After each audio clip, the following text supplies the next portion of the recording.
Hello दोस्तों, कैसे हो। मैं Abid Khan IT world computer centre के यूट्यूब चैनल पर आप सभी का स्वागत करता हूं।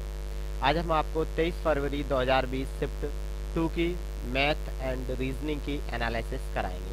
तो अभी चलते हैं अपन मैथ पार्ट पर, फिर उसके बाद रीजनिंग पार्ट को सॉल्व करेंगे।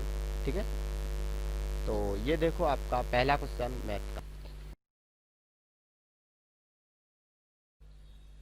लिखा हुआ है क्वेश्चन। निम्नलिखित प्रश्न में प्रश्न चिन्ह के स्थान पर अनुमानित मान क्या होना चाहिए, आपको सटीक मान की गणना नहीं करनी है। देखो 609 का 18% निकालोगे आप पहले, फिर 450 का 27.5% निकालना है। तो देखो 609 इंटू 18/100 प्लस 450 इंटू 27.5/100। इसको एक तो सॉल्व करना है। दूसरा तरीका ये है कि मैंने बताया है कि अगर मैं किसी संख्या का अपन परसेंट निकालें, तो जैसे 609 का मुझे परसेंट निकालना है, जैसे 609 लिखा हुआ है, इसका मुझे परसेंट निकालना है। 10% निकालूं तो मैं 1 अंक के बाद पॉइंट लगा दूंगा, और 1% निकालूं तो 2 अंक के बाद पॉइंट लगा दूंगा। इसी तरीके से अगर मुझे 450 का निकालना है, 450 का 10% निकालूंगा तो 1 अंक के बाद पॉइंट लगा दूंगा, और 1% निकालूंगा तो 2 अंक। अब मुझे चाहिए 609 का। अगर मुझे 609 का 18% चाहिए तो मैं सीधा 20% निकाल दूं। तो देखो 10% क्या होगा, 6.9। अगर 20% की बात करूंगा तो 2 से गुणा कर दूं तो 6 दूनी 12, 120 यानी 121.8। ठीक है, ये क्या होगा 20%। अब मुझे पता है कि 2% मुझे घटाना है। मैंने कहा अगर 10% निकालना हो, देखो तो 1 अंक के बाद पॉइंट लगा देते हैं, और अगर 20% निकालना हो तो देखो 1 अंक के बाद पॉइंट लगा दिया, और अगर 20% निकालना हो तो 2 का गुणा कर देंगे, और अगर 1% निकालना है तो 2 अंक के बाद पॉइंट लगा देते हैं, यानी 6.9, यानी 6 दूनी 12, 9 दूनी 18, यानी 13 के करीब चला जाएगा। चलो 13 घटा देते हैं, यानी 121.8 में से अपन 13 घटा देंगे तो कितना बच जाएगा, 13 8 21, यानी 108.8 के लगभग, 108.8 के लगभग हो जाएगा। इसी तरीके से अब मुझे इसका निकालना है 450 का कितना, 27.5%। देखो 450 का मैं निकालूं, यहाँ 450 का अगर मैं 10% की बात करूं तो 45। अब मुझे निकालना क्या है, 30%। क्योंकि 30% इसलिए निकालूंगा क्योंकि 2.5% में घटा दूंगा। उसने कितना पूछा है, 27% पूछा है। इसका मैंने 10% निकाला तो कितना हो जाएगा, 45। 30% के लिए 3 का गुणा करूंगा तो टोटल कितना हो जाएगा, 135। अब मुझे 2.5% घटाना है। देखो मैंने कहा 450 का 10% 45, और 1% क्या है 4.5। अब मैं ये 4.5 है तो 2% कितना हो जाएगा, 9। अब कितना बचा, आधा परसेंट 2.5 के लिए, तो 2.25, यानी 2.25 अगर इसमें जोड़ दूं मैं तो कितना हो जाएगा, 9 2 11, यानी 11 इसमें से घटा दूं, किसमें से, 135 में से, यानी 135 माइनस 11 घटा दूंगा तो कितना बचेगा, 124। 124 प्लस 108, ये दोनों जुड़ेंगे क्योंकि ये कौन सा है, 405 वाला, और ये कौन सा है अपना 609 वाला। तो 100 यहां पे मैं जोड़ देता हूं इनको, 124 प्लस 108। अगर मैं इन दोनों को जोड़ूंगा तो कितना हो जाएगा, 232, है ना। 232 के लगभग कौन सा आंसर है अपना, ये सेकंड ऑप्शन है 233 वाला। तो कौन सा आंसर हो जाएगा, 233। कुछ प्रॉब्लम्स आ रही है, कोई दिक्कत नहीं है, ठीक है।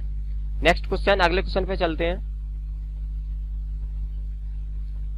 अगला क्वेश्चन है, यदि किसी भिन्न का अंश 150% बढ़ा दिया जाता है और उस भिन्न का हर 350% बढ़ा दिया जाता है तो परिणामी भिन्न 25/51 प्राप्त होती है। मूल भिन्न कौन सी है।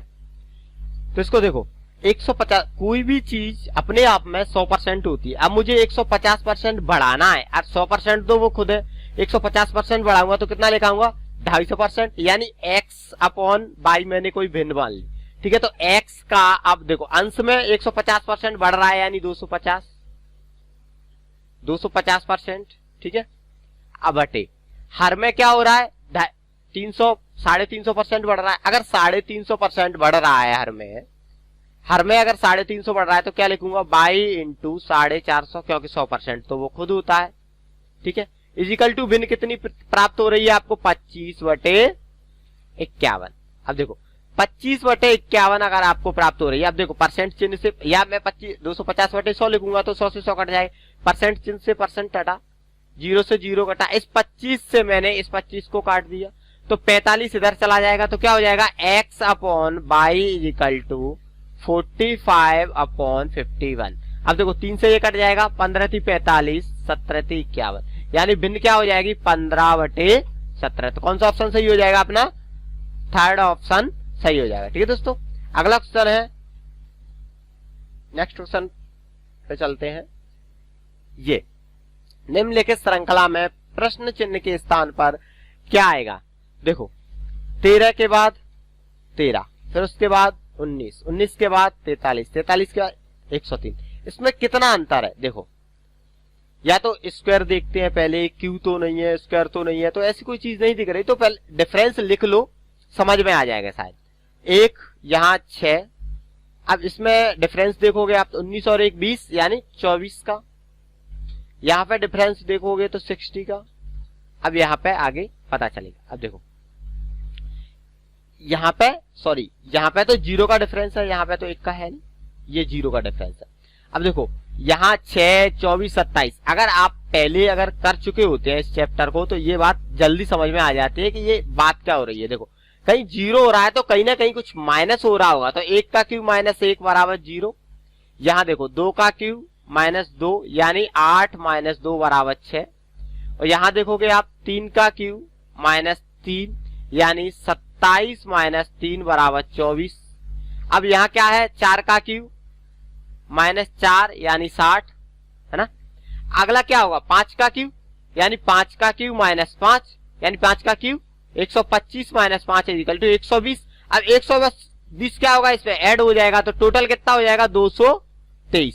तो कौन सा ऑप्शन सही हो जाएगा, थर्ड ऑप्शन सही हो जाएगा। ठीक दोस्तों, अगला क्वेश्चन चलते हैं। नेक्स्ट क्वेश्चन है, ये रहा आपके स्क्रीन के ऊपर, क्वेश्चन लिखा हुआ है, दिए गए प्रश्न में दो समीकरण फर्स्ट और सेकंड दिए गए हैं, दोनों समीकरणों को हल करते हुए तदनुसार उत्तर दें। देखो ऐसे क्वेश्चनों में क्या होता है, इसमें x बड़ा है y से या x छोटा है y से, ये देखना है, तो इसके लिए अपन को x और y का मान निकालना पड़ेगा। मैंने पहले भी डिटेल में भी बताया है, पहली वीडियो में आप देखोगे तो, और शॉर्ट में भी बताया है। इसमें देखो डिटेल और शॉर्ट फिर भी दोबारा से रिपीट कर देता हूं मैं, कोई दिक्कत नहीं है अगर कोई पहली बार देख रहा होगा तो 15x² माइनस के 29x प्लस 14 इक्वल टू 0, इसके फैक्टर होते हैं।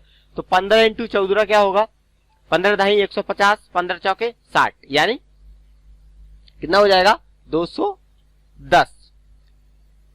अब इसमें 210, अब इन दोनों का इंटू हो प्लस माइनस करके, वो भी 210 होना चाहिए कि नहीं। तो इसके क्या खंड हो जाएंगे, 15x² माइनस के 15x, ठीक है, दो लिख देता हूं, माइनस के 15x माइनस के 14x प्लस के 14 बराबर 0। मैं यहां से 15x कॉमन ले लूं तो x माइनस 1 माइनस 14 कॉमन ले लूं तो x माइनस 1 बराबर 0। तो यहां से मान आ जाएगा 15x माइनस 14, एक कोष्टक में एक में हो जाएगा x माइनस 1 बराबर 0। तो x बराबर हो जाएगा 14/15 और एक मान हो जाएगा x इक्वल टू 1। ठीक है, अब देखो इसमें अगर मैं इसी को एक ही स्टेप में लिखना चाहता तो कैसे लिखूंगा। इसमें क्या होता है, देखो यहां तक ये तुमने देखना ही है कि क्या खंड होंगे। अब ये खंड तुम्हारे दिमाग में हो गए, लिखने की कोई जरूरत नहीं है। तो x का मान पहला क्या होगा, एक तो ये 15 वाला, तो मैंने 15 लिख दिया, ठीक है। अच्छा हाँ, यहां पे अगर माइनस है तो यहां प्लस हो जाएगा, यानी चिन्ह चेंज हो जाएगा, यानी माइनस के 15 ही लिख देता हूं पहले में, अपॉन x² का जो गुणांक होगा वो आ जाएगा, यानी 15। दूसरा मान क्या होगा, जो दूसरा गुणांक होगा माइनस के 14 अपॉन x² का गुणांक क्या है 15। अब यहाँ आके क्या होता है, चिन्ह चेंज हो जाते हैं, यानी यहाँ माइनस है तो यहाँ प्लस, यहाँ माइनस है तो यहाँ प्लस, यानी प्लस का, यानी एक हो जाएगा 15/15, यानी एक मान हो जाएगा, दूसरा हो जाएगा 14/15, यानी एक ही स्टेप में सॉल्व कर सकते हो। इस तरीके से आप इसको करके देखो। 6y² माइनस के 5y माइनस 25 इक्वल टू 0। अब इन दोनों का इंटू करूं तो 25 छक्के 150, अब 150 होना चाहिए, गुणा करें जब और घटाएं जोड़े तो माइनस के 5y, तो 15 दाई 150, यानी इसका इक्वेशन बन जाएगी 6y² माइनस के 15y प्लस के 10y माइनस 25 बराबर 0। अब देखो y का मान अपन एक ही स्टेप में लिखना चाहें तो माइनस के 15 अपॉन 6 बाई स्क्वायर का गुणांक। दूसरा मान क्या होगा 10/6। अब देखो यहाँ क्या होता है, चिन्ह चेंज होती है, तो ये माइनस वाला है वो प्लस का हो जाएगा और प्लस वाला है वो माइनस का हो जाएगा। तो क्या हो जाएगा बाई इजिकल टू, इसको काट दूं मैं 3 5 15 3 दूनी 6 यानी 5/2 और दूसरा मान हो जाएगा 2 से 2 5 10 2 3 6 यानी 5/3 यानी ये दो मान अपने पास आ गए। अब अपन को देखना है कि इसमें छोटा बड़ा किसका मान है। तो देखो बाई का मान 5/2 यानी ये अगर अपन पॉइंट में बात करें तो कितना हो जाएगा 2.5। अब ये तो माइनस का मान है, मैंने कहा था ये माइनस है ये प्लस है। अब यहां अगर इसका मान देखोगे तो ये 1 है, तो 1 क्या है इससे बड़ा है और इससे छोटा है, और ये क्या है ये 1 से छोटा है यानी इससे तो बड़ा है ना, और ये इससे ये बड़ा है। तो इसका मतलब ये है कि इसमें कोई संबंध स्थापित नहीं है, या तो ये 1 2 होता है यानी इनसे बड़ा होता है या ये मान बड़ा होता है। क्लियर।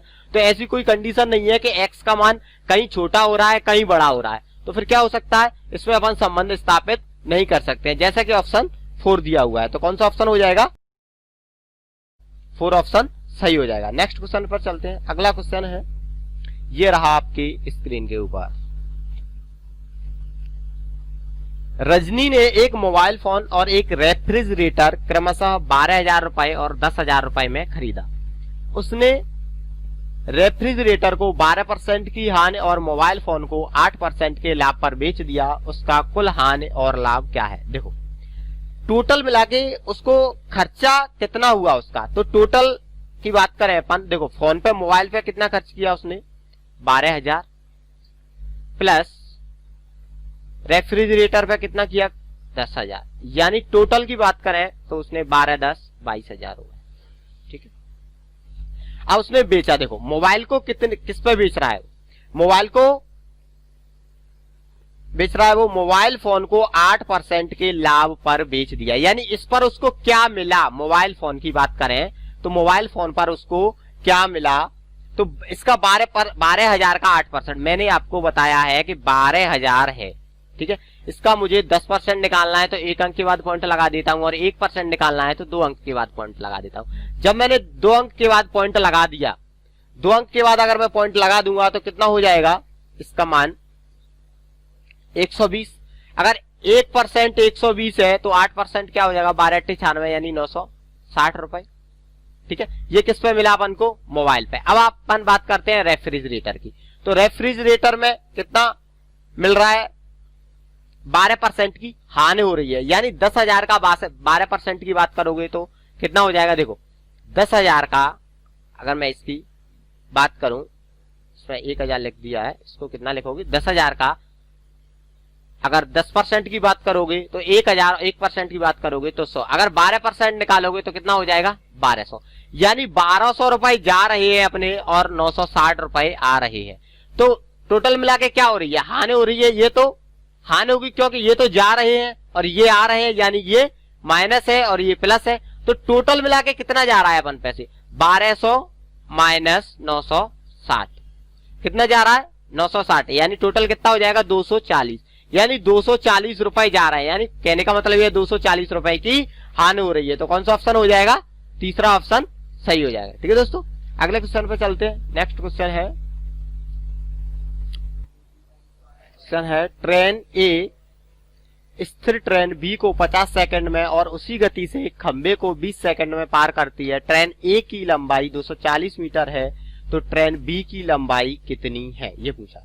तो देखो ट्रेन ए स्थिर ट्रेन बी को 50 सेकंड में और उसी गति से एक खंबे को 20 सेकंड में पार करती है। अब देखो ट्रेन अगर किसी चीज को पार करेगी तो उसकी खुद की लंबाई जोड़ी जाती है। इसमें खंबे की इंसान की लंबाई को 0 माना जाता है। अगर ट्रेन किसी प्लेटफॉर्म को पार करती है तो उसमें दूरी में ट्रेन और प्लेटफॉर्म की दूरी जुड़ जाएगी। अगर ट्रेन किसी दूसरी ट्रेन को पार करती है तो दोनों ट्रेनों की लंबाई जुड़ जाएंगी। अगर ट्रेन किसी खंबे को या इंसान को पार करती है तो इंसान और खंबे की जो दूरी होती है उसको अपन 0 मानते हैं। तो यहाँ पे मैं यहां से चलूंगा, एक खंबे को 20 सेकंड में पार कर रही है। तो देखो ट्रेन की स्पीड यानी चाल बराबर दूरी बटे समय है ना, तो ट्रेन की जो स्पीड होगी, ट्रेन की speed is equal to distance upon time. तो देखो हमें पहली ट्रेन की दूरी कितनी दी है 240, तो डिस्टेंस कितनी है 240 टाइम कितना है 20, क्योंकि खंबे को पार कर रही है तो खंबे की दूरी मैं यहां लिखूंगा, यानी पोल की डिस्टेंस यहां लिखूंगा, तो वो तो 0 होगी तो कोई फर्क नहीं पड़ेगा। तो क्या हो जाएगा 240/20, यानी कितना आ जाएगा 12, यानी 12 मीटर पर सेकंड। यानी ये क्या आ गया, ट्रेन 1 की स्पीड आ गई है बनी। अब अपन इसकी ट्रेन बी को जब पार करेगी तो क्या होगा, ट्रेन की स्पीड इज इक्वल टू, क्योंकि बी स्थिर है, अगर बी चलती तो फिर उसकी बात अलग होती, क्योंकि उसकी भी फिर स्पीड को घटाते जोड़ते। ठीक है, तो इसमें क्या होता है, ट्रेन फर्स्ट की डिस्टेंस प्लस ट्रेन सेकंड की डिस्टेंस अपॉन टाइम कितना है 50 सेकंड। अब हमारे पास ट्रेन की लंबाई पता है, ये पता है और ये पता है, हमको TD2 निकालना है, ट्रेन की दूसरी ट्रेन की डिस्टेंस, यानी 12 इक्वल टू 240 प्लस दूसरी ट्रेन की डिस्टेंस अपॉन 50। तो TD2 की इक्वल टू क्या हो जाएगा, TD2 इक्वल टू 612 इंटू 50 कितना हो जाएगा 600 माइनस ये इधर जाएगा तो 240, तो क्या हो जाएगा 360 मीटर। यानी कितनी आ जाएगी 360 मीटर क्या आ जाएगी अपनी ट्रेन बी की लंबाई। तो कितना हो जाएगा, कौन सा ऑप्शन हो जाएगा, दूसरा ऑप्शन सही हो जाएगा। ठीक है दोस्तों, अगला क्वेश्चन है, नेक्स्ट क्वेश्चन पर चलते हैं। अपना क्वेश्चन अब यहां से अपना रीजनिंग पार्ट स्टार्ट होगा, है ना, वो पार्ट पूरा हो चुका है मैथ्स का। अब रीजनिंग पार्ट को स्टार्ट करते हैं। ठीक है, तो रीजनिंग का पहला क्वेश्चन ये रहा आपके स्क्रीन के ऊपर। बहुत अच्छा क्वेश्चन है ना। बहुत दिनों में वीडियो मिलेगी आपको, थोड़ा अजीब सा लगेगा, पढ़ लो, बहुत फायदा रहेगा, क्योंकि एग्जाम तो होना ही होना है, चाहे अब हो या 1 महीने बाद हो, है ना। जितना आप रेडी रहोगे उतना बहुत बेटर रहेगा, है ना। जो भी प्रॉब्लम्स आती हो किसी चैप्टर में या अदर मैथ्स या रीजनिंग का कोई भी चैप्टर हो तो आप कमेंट में जरूर बताएं, है ना। क्या वीडियो बनाएं हम, किसके ऊपर बनाएं, अगर आप बोलोगे बताओगे तो बहुत अच्छा लगेगा, है ना। एक क्वेश्चन भी देंगे आज आपको करने के लिए, तो कमेंट में उसका जवाब भी देना आप। क्वेश्चन अभी बोल देंगे थोड़ी देर बाद, है ना। तो पहला क्वेश्चन है रीजनिंग का, यदि सभी शब्दों को एक शब्दकोश के अनुसार वर्णानुक्रम में व्यवस्थित किया जाता है तो निम्नलिखित में से कौन सा शब्द दूसरे स्थान पर आएगा। देखो शब्दकोश का ये क्वेश्चन काफी बार आए हुए हैं, काफी बार। तो देखो इसमें GRANULAR GRA, ठीक है। अब यहां से आगे बढ़ोगे तो N इसमें है, N इसमें है, N इसमें है, N इसमें। इसके बाद देखो यहाँ A है, यहाँ D है, तो D तो बाद में आएगा, पहले A आएगा यानी फर्स्ट नंबर वाला। अब देखो D इसमें है, D इसमें है, D के बाद E है, इसमें K है, तो फिर 2 नंबर पे ये आएगा, फिर 3 नंबर पे ये हो जाएगा, 4 पे ये हो जाएगा। अब इसमें कौन सा पूछा उसने, दूसरे नंबर वाला, तो दूसरे नंबर वाला कौन सा हो जाएगा, तीसरा ऑप्शन सही हो जाएगा। इसका सीक्वेंस पूछता है तो सीक्वेंस कैसे लिखेंगे, 2 3 4 और 1, है ना। नेक्स्ट क्वेश्चन है, उस विकल्प का चयन करें जो चौथे पद से उसी तरह संबंधित है जैसे कि पहला पद दूसरे पद से। नन कॉन्वेंट, नन होते हैं जो ईसाइयों के जो साधु ही बोलते हैं उसको नन बोलते हैं। तो कॉन्वेंट में जो रहते हैं ईसाइयों का जो चर्च होता है उनको नन बोलते हैं। तो ऐसे ही घोड़ा कहाँ रहता है, अस्तबल में, स्टेबल, ठीक है ना। तो कौन सा ऑप्शन हो जाएगा, दूसरा ऑप्शन सही हो जाएगा। ठीक है, अगला क्वेश्चन चलते हैं। नेक्स्ट क्वेश्चन ये रहा आपके स्क्रीन के ऊपर, निम्नलिखित वर्ण संख्या प्रतीक संयोजन की श्रृंखला का अध्ययन करें और उसके बाद दिए गए प्रश्न का उत्तर दें। इसमें लिखा है निम्नलिखित श्रृंखला में प्रश्न चिन्ह के स्थान पर क्या आएगा। बहुत अच्छा क्वेश्चन है। देखो इसमें अपन को क्या करना है कि देखो श्रृंखला ऊपर दी हुई है और नीचे भी एक श्रृंखला बनाई हुई है। अब जो क्वेश्चन मार्क का जो चिन्ह है उस पे अपन को देखना है कि यहाँ क्या आएगा इस जगह पे। अब देखो वही सीक्वेंस जो आगे होगा वही सीक्वेंस आगे होगा। अब ये तो देखो ऑप्शन का भी विशेष ध्यान रखें कि ऑप्शन क्या है। देखो ऑप्शन 3 वर्ड में दिए हुए हैं, यानी 3 अक्षरों में ऑप्शन दिए है, कहीं ना कहीं 3 अक्षरों का सीक्वेंस बन रहा है। इसका मतलब ये है यहाँ पे, ठीक है। तो अपन देखते हैं कि क्या लिखा हुआ है, S और 9 लिखा है यहाँ पे। तो S कहाँ लिखा है, यहाँ पे, और 9 का देखें तो अपन लास्ट में, एक बीच में भी है ना। पर देखते हैं लास्ट वाले से संबंध है या बीच वाले से, लेकिन लास्ट में भी भूलेंगे एक को भी नहीं, क्योंकि अपन ऐसा नहीं कह सकते कि ये वाला सही होगा या ये वाला सही होगा, है ना। आगे इसको S और 9 में संबंध हो गए। अब K और 6 ये लिखा है क्या, K और 6। अब आगे क्या है W, यानी लास्ट का शब्द लिया, फिर क्या लिया है ये फर्स्ट शब्द लिया यहाँ के 6 के बाद का, फिर क्या लिखा है Q और फिर 7, है ना। यानी अब W के बाद क्या लिया उसने, 6 के बाद W, फिर क्या लिया उसने ये यानी फर्स्ट वाला, फिर क्या लिया उसने Q, फिर क्या लिया 7। अब क्या आना चाहिए भाई, 7 के बाद B। अब देखो कैसे आएगा, सॉरी 7 के बाद यहां जाओगे 2। अब इसमें क्या होगा, अपन को 2 के बाद देखना है, देखो कि यहाँ पे 2 आया। अब 2 के बाद क्या हो सकता है, यहाँ ये 2 हो गया, अब 2 के बाद R आना चाहिए, है ना, R लिखा है तो यहाँ R।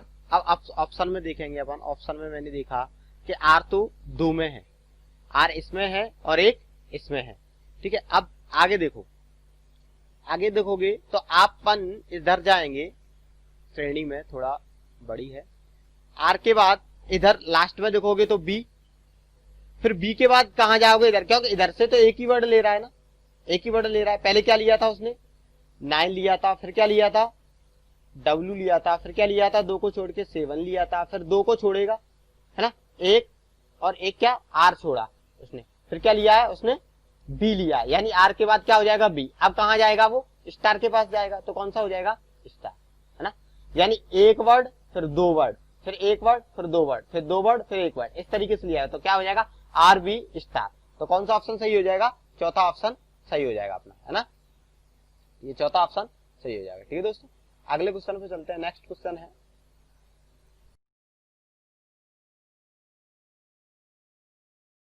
पता लगाएं कि कौन सी अक्षर श्रृंखला दिए गए नियम का पालन करती है। अब नियम क्या है, नियम ये लिखा हुआ है, एक श्रृंखला में निकटवर्ती अक्षरों के बीच में छोड़े गए अक्षरों की संख्या में 2 की कमी हो जाती है, यानी 2 की कमी हो रही है। यानी पहले अगर 8 का अंतर है तो दोबारा 6 का होगा, फिर 4 का होगा, फिर 2 का होगा, इस तरीके से, या फिर 2 का अंतर होगा तो फिर अगली बार 4 का होगा, फिर 6 का होगा, 8 का होगा, या 8 से शुरू होता है तो 8, 10, 12 इस तरीके से अंतर होगा। तो देखो हम ऑप्शन से ही चेक करेंगे कि ऑप्शन क्या कहता है। देखो C कितने नंबर पे आता है, 3 नंबर, L कितने पे आता है ये चीज पता होना चाहिए, JKL यानी 12 नंबर पे। S की बात करें तो 19 पे, X की बात करें तो 24 पे। अब इनका डिफरेंस की बात करो आप, तो यहाँ कितने का डिफरेंस है, यहाँ डिफरेंस हो जाएगा 6 का, ठीक है, और यहाँ डिफरेंस हो जाएगा 7, यहाँ डिफरेंस हो जाएगा 19 और 5 का, ठीक है, या 3 से ये 9 का डिफरेंस है ना।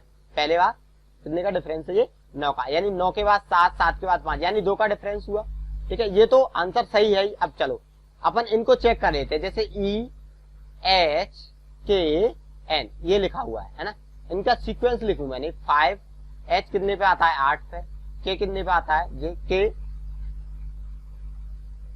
11 और ये N आएगा अपना 14 पे। तो देखो यहाँ कितने का 5 का, यहाँ कितने का 3 का, यहाँ कितने का 11, 3, 14, 3 का, तो ये सीक्वेंस सही नहीं हुआ। तो यहाँ 2 का डिफरेंस, यहाँ 2 का नहीं है।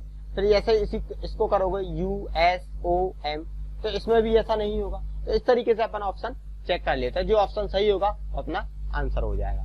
ठीक है दोस्तों, अगला क्वेश्चन पे चलते हैं। नेक्स्ट क्वेश्चन, निम्नलिखित में से क्या सिग्नस प्लीएट्स और वृश्चिक जैसा है, वृश्चिक जैसा है, सीरियन, ओरायन, शुक्र और बेगा।